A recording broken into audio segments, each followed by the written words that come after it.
story this morning in the historic moment on the streets of downtown Toronto and the celebration for the Toronto Raptors. While millions gathered in the street, sheer panic in the crowd. You heard them there? The sounds in the distance of gunshots. 4 people shot, 3 people arrested, and several others hurt in the stampede to escape the mayhem that broke out in the middle of all the celebrations.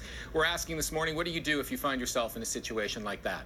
Let's bring in Boris Kalinkovich. He is a personal safety specialist with True North Tradecraft, joining us from Toronto. Good morning. Thank you for your time. Morning, Les. What went through your head as you saw what happened there yesterday, knowing what you know?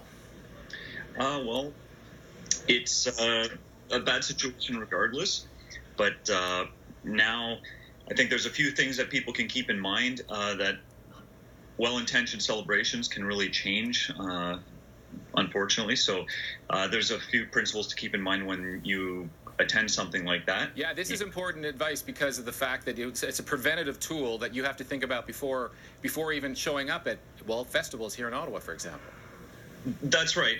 The situation would dictate, obviously, but there's a few principles that you can keep in mind to keep yourself and, if you're there with your family, safe during festivals and events of a large scale like this.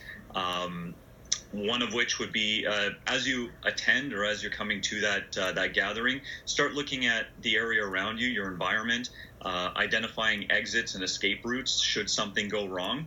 And this applies to not only something like a shooting like we had here in Toronto, but if there's a fire or something else happens like that, there's a way out.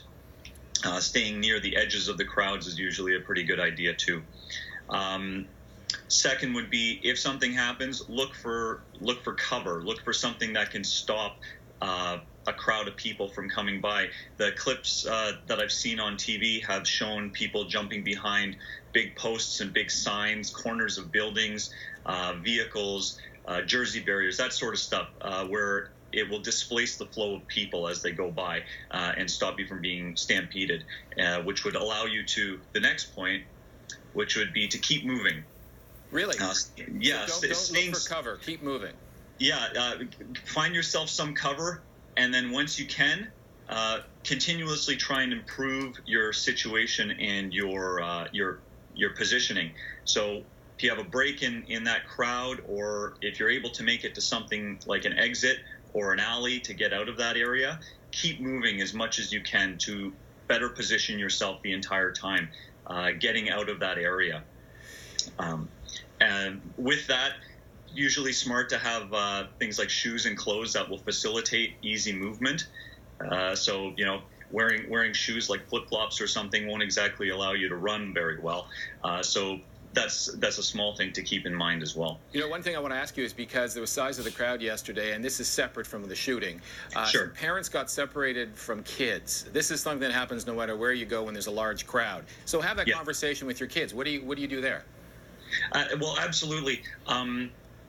So being able to understand the environment that you're in, kind of where the edges of the crowd are, where are alleys, where are prominent buildings, having that talk with your kids so that you can all agree that, here's Old City Hall, and that's where the front door is. If we get separated, go there, and that's where we'll meet, right? Yeah. Or something akin to that.